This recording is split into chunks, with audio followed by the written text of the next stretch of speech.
السلام عليكم ورحمة الله.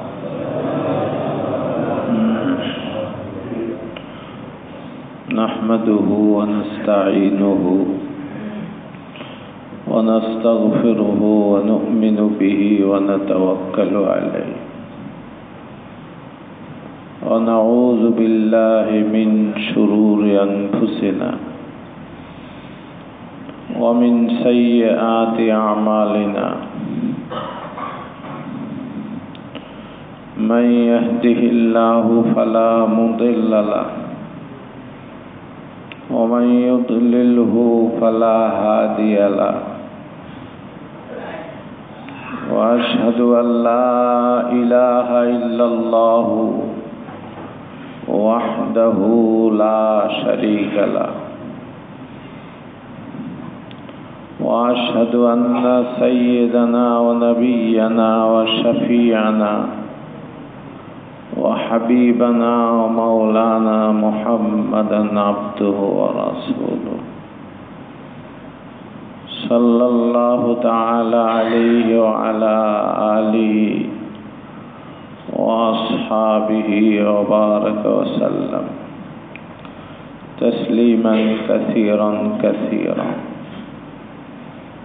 أما بعد، فقد قال الله تعالى في كلامه المجيد: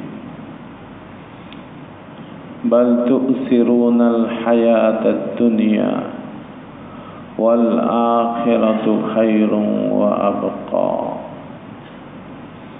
صدق الله مولانا العظيم. اللهم صل على سيدنا ونبينا محمد صلى الله تعالى كما تحب وترضى.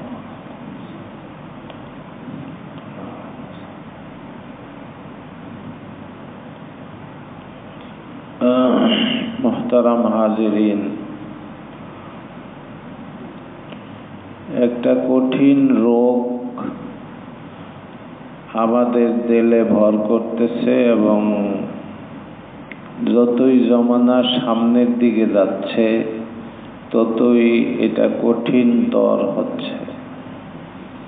সেটা হইল হুব্বুদ দুনিয়া, দুনিয়ার মায়া মহব্বত। সব রোগের এখন গোড়া কইতে গেলে এই দুনিয়ার মহব্বত। সমস্ত অনিষ্টের মূল, সমস্ত খুন খারাপির মূল, সমস্ত গুনার মূল হয়ে গেছে এখন দুনিয়ার মহব্বত। যত বলা হচ্ছে কমে না, আরো বাড়ে।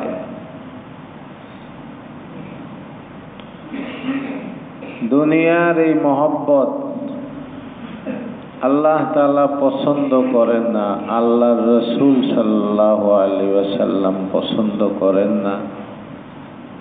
এই মায়া যত বাড়বে তত আখিরাত ছারখার হয়ে যাবে। হুজুর সাল্লাল্লাহু আলাইহি ওয়াসাল্লাম হাদিস শরীফে বলেছেন যে লাল ফাকরা আখশা আলাইকুম, লাল ফাকরা আখশা আলাইকুম, দারিদ্র্যের আশঙ্কা আমার হয় না তোমাদের ব্যাপারে। ওয়ালাকিন আখশা আলাইকুমুদ দুনিয়া, আমার আশঙ্কা হয় দুনিয়া নিয়ে। দুনিয়া তোমাদের হবে, দুনিয়ায় লিপ্ত হবে, দুনিয়ায় প্রতিযোগিতা করবে, এই ভয় হয় আমার। দুনিয়া যখন ছিল না তখনও সাহাবায়ে কেরাম দিন রক্ষা করেছেন, দিনের জন্য জিহাদ মুজাহাদা করেছেন। দুনিয়ার কারণে তারা দিন ছাড়েন নাই। ওই সময় রাসূলুল্লাহ সাল্লাল্লাহু আলাইহি ওয়াসাল্লাম বলে গেছেন যে দুনিয়ার কারণে আমার আশঙ্কা হয় না যে তোমরা দিন থেকে ছুটে যাবা, দূরে সরে যাবা। হ্যাঁ, দারিদ্র্যের কারণে এরকম আশঙ্কা হয় না, আশঙ্কা হয় দুনিয়ার কারণে, যে এক সময় তোমাদের দুনিয়া অর্জিত হবে আর দুনিয়ায় তোমরা এভাবে লিপ্ত হয়ে যাবে। এখন ছোট বড় সবারই একটাই প্রতিযোগিতা, দুনিয়ায় কত বেশি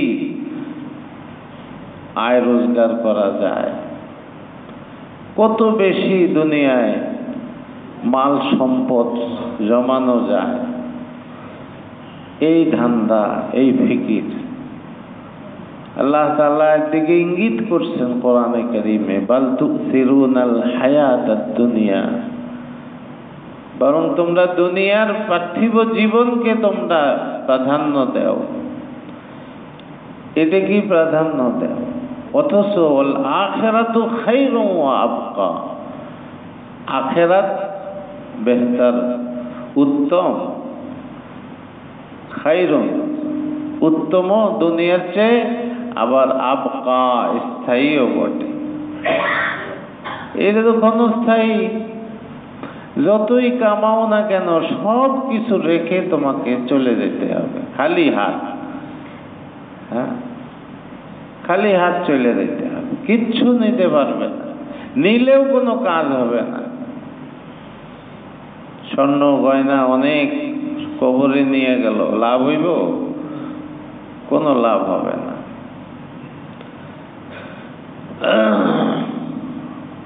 ওয়ালাকাদ জি'নাকুম ফুরাদা কামা খাওয়ালনাকুম আউওয়ালা মাররা।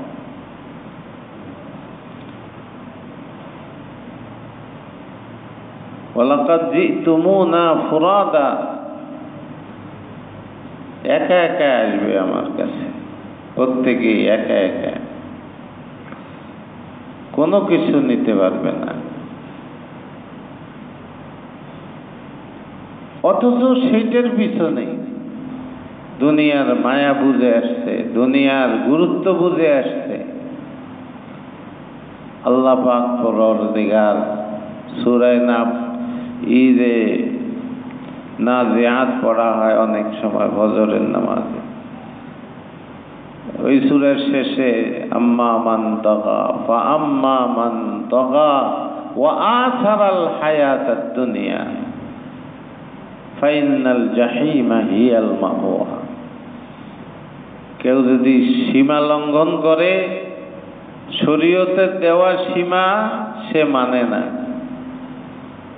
আর দুনিয়ার জীবনকেই প্রাধান্য দেয়, তাহলে জাহান্নামেই হবে তার ঠিকানা। দুনিয়ার জীবনকে প্রাধান্য দেয়, দুনিয়ার জীবনকে প্রাধান্য দেওয়ার একদম মোটা অর্থ হইল যে দিন আর দুনিয়া দুইটার মধ্যে যখনই সামনে আসে, সে দিন রেখে দুনিয়াকে অবলম্বন করে, এটা হলো দুনিয়াকে প্রাধান্য দেওয়া। যেমন নামাজ আর দুনিয়ার একটাই আসছে, সে নামাজ বাদ দিয়া কোনটারে ধরলো? ওই দুনিয়াতে। নামাজ যাক, রোজা যাক, রোজা যাক। অনেকেই আছে যারা শ্রমিক মজুর, দেখা যায় যে রোজা রাখে না। এমন তো অভাব আগের মতো নাই, কিন্তু রোজা রাখে না, কামাই কষ্ট হয়, রোদে যাওয়া লাগে। অথচ আজকাল যে রিক্সা ভাড়াই, সকাল সন্ধ্যা ঠান্ডায় ঠান্ডায় কিছু করলেও দিনের চলার মতো হয়ে যায়, কিন্তু তার যেহেতু আরো চাইতে পাই, আরো পাইতে চাই, যার ফলে রোজা যাও, দিনের পর দিন, মাসের পর মাস, বছরের পর বছর তার রোজা চলে যাচ্ছে, রোজা কাজা হয়ে যাচ্ছে। ওইটাও ওই দুনিয়ার মায়া, দুনিয়ার মহব্বত, এদের কারণে এইসব ঘটে। দুনিয়া কামাই কইরা আখিরাতকে জলাঞ্জলি দিয়া সে পরবর্তী জিন্দেগিতে আল্লাহ তাআলা কি সুন্দর করে তুলে ধরছেন, ইয়াউমা ইয়াফিরুল মারউ মিন আখিহি উম্মিহি ওয়া আবিহি ওয়া সাহিবাতিহি ওয়া বানিহি। কিয়ামতের দিন ভাগবে মানুষ, নিজের আত্মীয় স্বজন, নিকট আত্মীয়, মা বাবা ভাই ছেলে সন্তান, ভাগবে আরেক দিকে চলে যাবে, ভিড়ের মধ্যে একদিকে ঢুকে পড়বে। কেন? আমারতে আবার নেকি চাই কিনা, আমারই কোনো ঠিক ঠিকানা নাই, আবার যদি চাইয়া বসে বলেন। এখন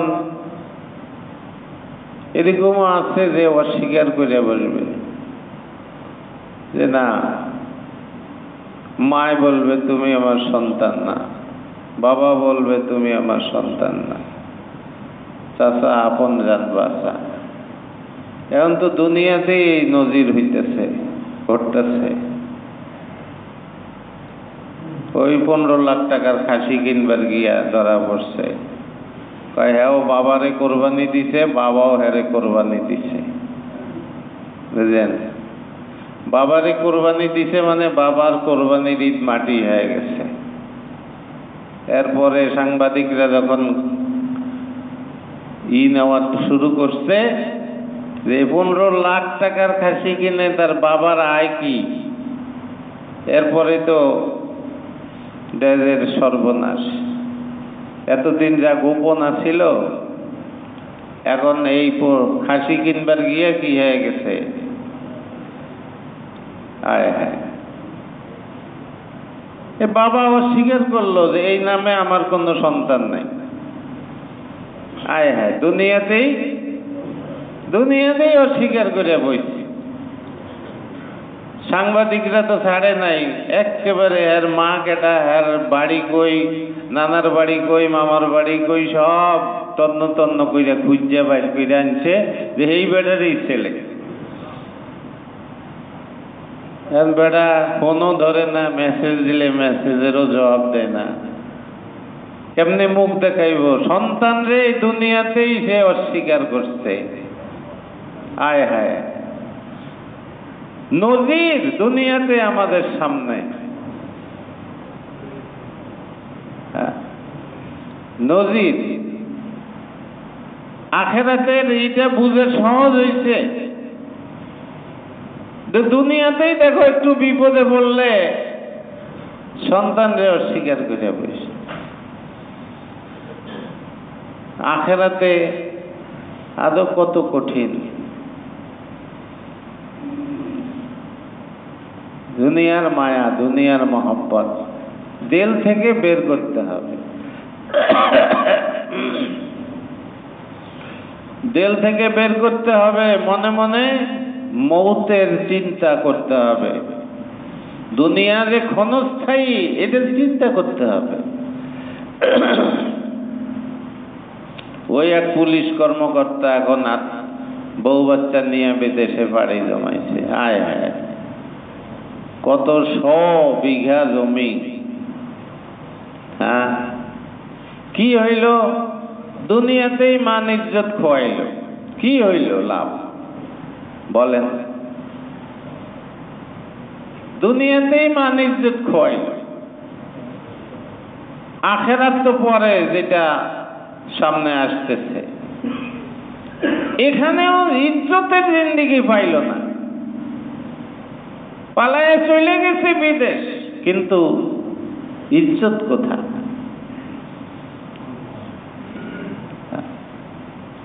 এর মধ্যে ইজ্জত নাই, মান নাই, ইজ্জত নাই। রাসূলুল্লাহ সাল্লাল্লাহু আলাইহি ওয়াসাল্লাম চাইলে তো শানশাহী জিন্দেগি তিনি চালাইতে পারতেন। পুতু রাজা বাদশারা মখমলের কাপড় পর্যন্ত দিছে। যখন হুজুরের একটা অবস্থান হয়েছে, তখন বিভিন্ন দেশের বিভিন্ন দেশের রাজা বাদশারা যে উপঢৌকন দিত অনেক দামি দামি, হুজুরে চাইলে এরপরে যখন ইসলামে যখন আসছে দৌলত, মাল দৌলত, গনিমতের মাল, যুদ্ধের মাল, তখনও রাসূলুল্লাহ সাল্লাল্লাহু আলাইহি ওয়াসাল্লাম ওই আগের জিন্দেগি যাপন করছেন। হযরত ওমর ফারুক রাদিয়াল্লাহু আনহু এক ঘটনায় গেলেন হুজুরের কাছে। হুজুর সাল্লাল্লাহু আলাইহি ওয়াসাল্লাম চাটাইয়ের উপরে শোয়া, খালি চাটাই। হযরত ওমর ফারুক রাদিয়াল্লাহু আনহু বললেন, ইয়া রাসূলুল্লাহ, একটা বিছনার চাদর হইলে তো। দেখেন যে শরীরে চাটাইয়ের দাগ পড়ে গেছে, চাটাইয়ের দাগ, রাসূলুল্লাহ সাল্লাল্লাহু আলাইহি ওয়াসাল্লামের শরীরে চাটাইয়ের দাগ। একটা বিছনার একটা বিছনার চাদর হইলে, এই কাইফিয়া ছিলেন হেলান দিয়া সোজা হইয়া গেলেন। আনতা ইয়া ওমর, আনতা ইয়া ওমর, ওমর তুমি এইটা বলছো? সোজা হয়ে গেছে। ওমর তুমি এই কথা বলতেছো?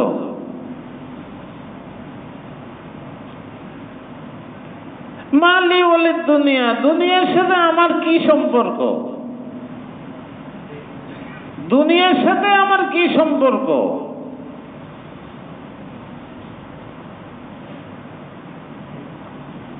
ওই যে হযরত ওমর রাদিয়াল্লাহু আনহু ওই দিন হুজুরের এই কথা এমন আসর হয়েছে,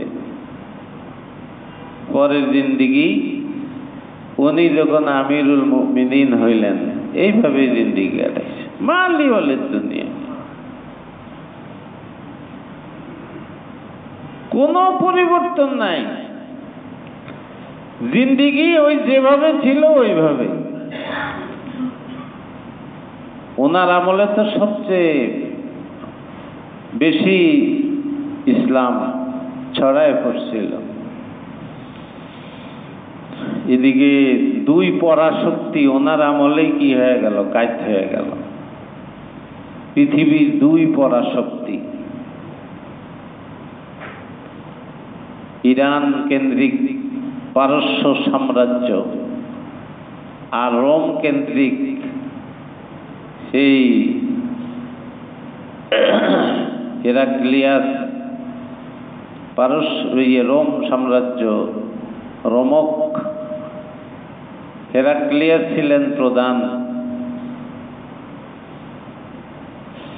কি শক্তি, সূর্য বীর্য!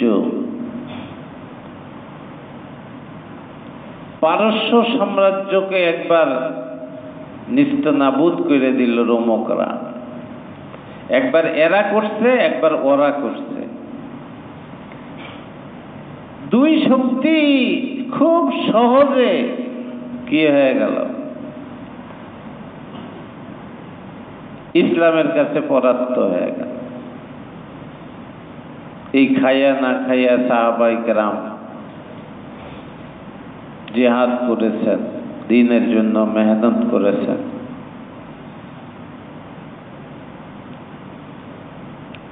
এদেরই একজন পারস্য সাম্রাজ্যের সম্রাটের একদম ঘনিষ্ঠ হুরমুজান হযরত ওমর রাদিয়াল্লাহু আনহুর আমলে ধইরা আনা হইল। সেই বেচারা ইসলাম কবুল কইরা মুসলমান হয়ে থাকলো।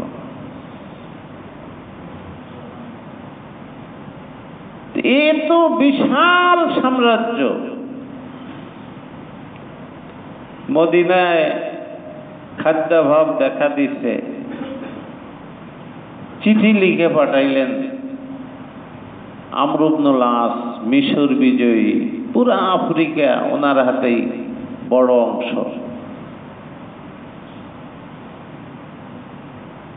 আমর ইবনুল আস রাদিয়াল্লাহু আনহু তিনি সেনাপতি ছিলেন, প্রধান ছিলেন।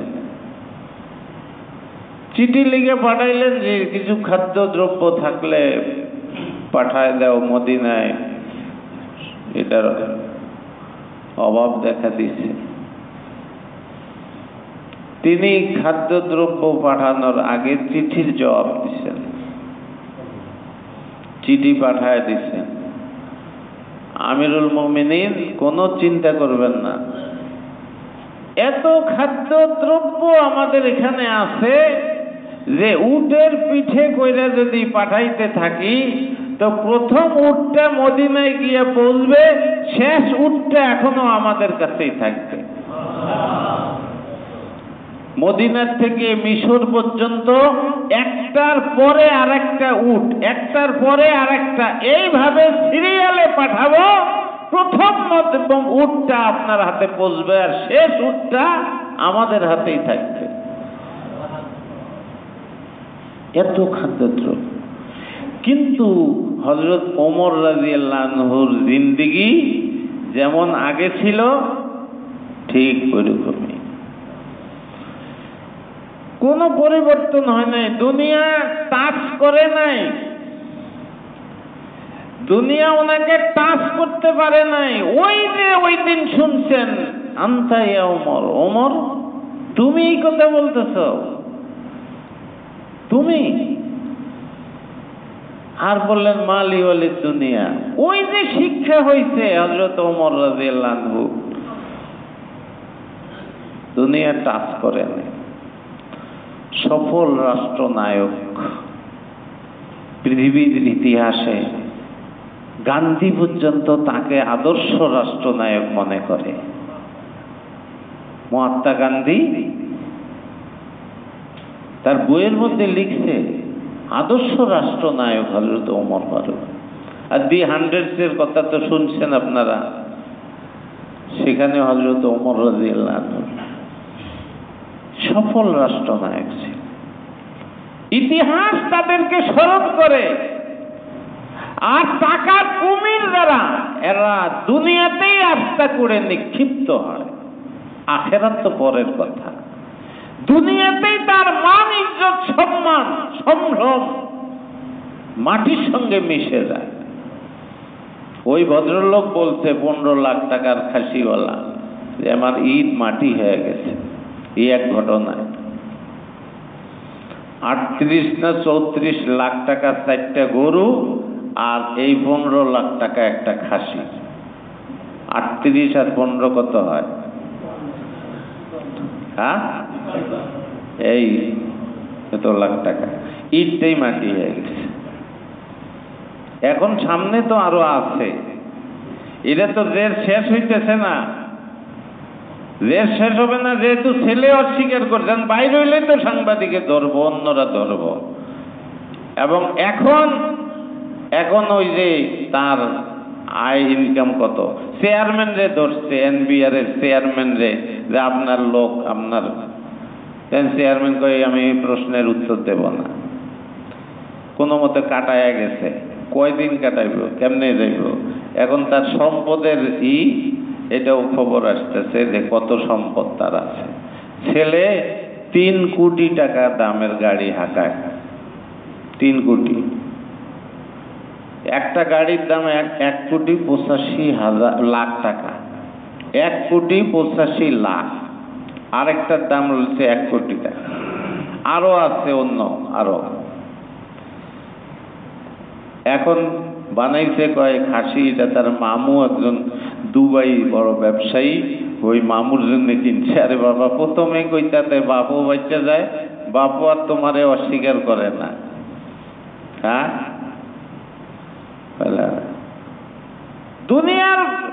দুনিয়ার লড়াই করছে, দুনিয়াতেই শেষ। ফেরাউন, হামান, নমরুদ। আপনারা দেখেন, আমরা তো হযরত ওমর ফারুক রাদিয়াল্লাহু আনহু, রাসূলুল্লাহ সাল্লাল্লাহু আলাইহি ওয়াসাল্লাম, যারা ওনাদেরকে স্মরণ করি, ওনাদের ইতিহাস বলি, ওনাদের মানুষ শুনে মানুষ মুগ্ধ হয়, মুসলমান কি অমুসলিম। রাসূলুল্লাহ সাল্লাল্লাহু আলাইহি ওয়াসাল্লামের জীবনী দেখেন, যেমন মুসলিমরা লেখছে মুসলমানরা, ওইরকম ভাবে অমুসলিমরা, ওই ইংলিশে বহুত আপনার অমুসলিমরা হুজুরের জীবনী লিখছে।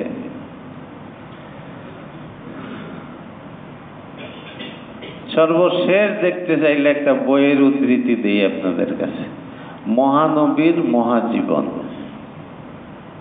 কেউ দেখছেন? এখন তো বই প্রেমী নাই, পণ্যওয়ালা কইমে গেছে।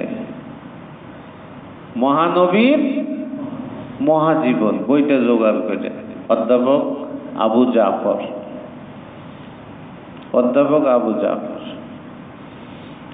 আমি নতুন করে ইসলাম গ্রহণ করছি। ওই যে আপনার লালন গীতি গাইতো যে মহিলা, তারই স্বামী কুষ্টিয়া কলেজের এই ছিল, ফিরে আসছে অধ্যাপক আবু জাফর, এই বই লিখছে। স্বামী স্ত্রী আলাদা হয়ে গেছে, স্ত্রীকে ডাকছে হেদায়েতের পথে আসো, সে আসে নাই, আলাদা হয়ে গেছে, জিন্দিগি ছেলে মেয়েদের নিয়ে থাকে। অধ্যাপক আবু জাফর, বইয়ের নাম কি? মহানবীর মহাজীবন। ওইটার শেষে পরিশিষ্টে হিন্দু এক ভদ্রলোকের একটা আর্টিকেল আছে রাসূলুল্লাহ সাল্লাল্লাহু আলাইহি ওয়াসাল্লাম সম্পর্কে, অবাক লাগার মতো, এত সুন্দর লিখছে। একটা হিন্দু, ওই যে আপনার ওখানে হায়দ্রাবাদ না কোথায় ইউনিভার্সিটির অধ্যাপক, গবেষক, একটা হিন্দু মানুষ এত সুন্দর লিখছে, মানে পুরা বইটা পড়ে আপনি যা মুগ্ধ হবেন, ওই আর্টিকেল পড়ে তার চেয়ে বেশি মুগ্ধ হবেন। কিন্তু আবু জাহেলের তো উত্তরসূরি আছে, কি কন আছে না? তারা কি স্মরণ করে না? আবু জাহেলের কোনো জীবনী লেখে? আবু জাহেলের কেউ জীবনী লিখছে? এরা যে মুশরিক যারা শিরক করে, মনে করেন যে আমাদের গুরু ছিলেন আবু জাহেল, আমরা তারই করি, মুসলমানরা করে নবীর, আর আমাদের গুরু ছিলেন আবু জাহেল, আবু লাহাব। এদের লেখি, এদের প্রচার করি, এদের গুণগান করি না। ইতিহাসে এমন ভাবে নিক্ষিপ্ত হয়েছে এরা, যে এদের উত্তরসূরিরাও এদের নাম নেয় না, এদের উত্তরসূরিরাও নাম নেয় না। নাম সুনাম তো আল্লাহ পাকের দেওয়া। একদিকে ইসলাম গ্রহণ করে নাই, অথচ নবীদের জিন্দেগি লিখতেছে, কি ভক্তি নিয়া, কি শ্রদ্ধা নিয়া।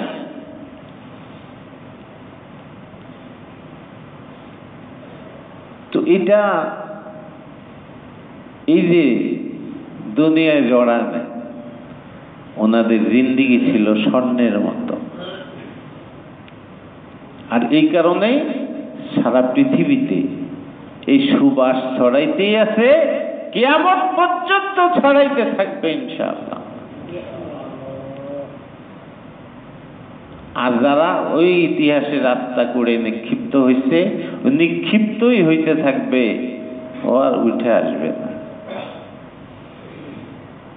দুনিয়া এমন জিনিস, মানুষকে পচায়, দুনিয়া মানুষকে পচায়, দুনিয়া পচায় ফেলে। দুনিয়া একটা এমনি একটা লাশ রেখে দেন, কয়েকদিন পরে কি হয়ে যাইব? পচে যাইব।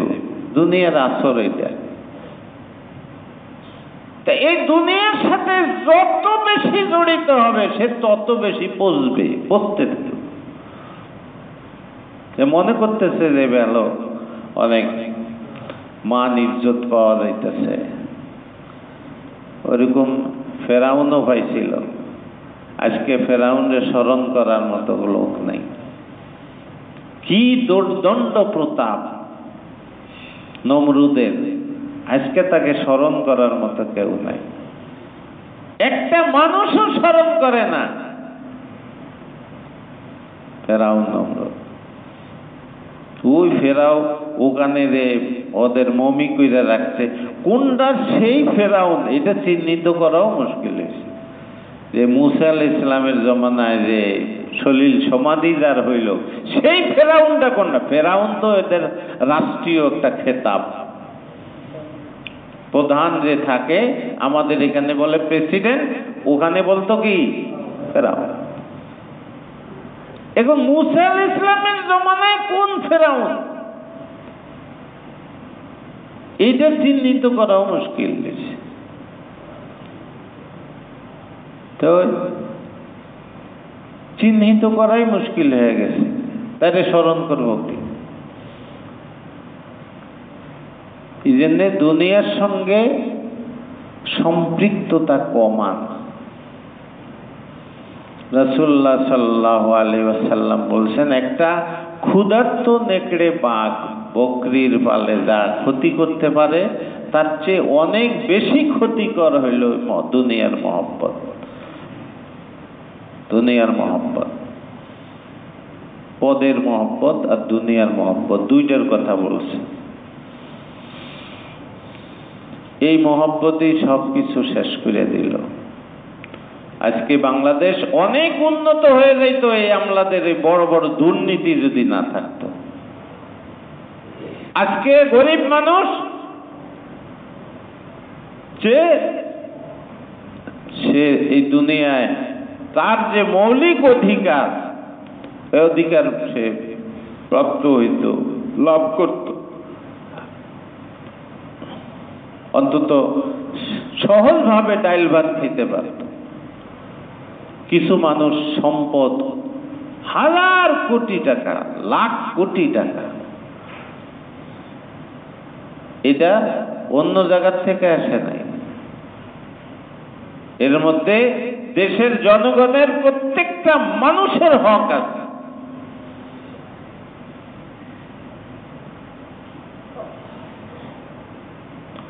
তো কইরা দুনিয়াও গেল, আখিরাতও গেল। এর মতো বোকাও নাই, এর মতো ক্ষতিগ্রস্তও নাই। দুনিয়াও গেছে, আখিরাতও গেছে। দুনিয়ার টেনশন, আরে একবার টেনশন যখন শুরু হয় তখন ঘুম নাই, আরাম নাই, বিশ্রাম নাই। কোন সময় সাংবাদিক আয়া পড়ে, ফোনও ধরে না, মেসেজের জবাবও দেয় না, সর্বনাশ। টেনশনেই তো মানুষের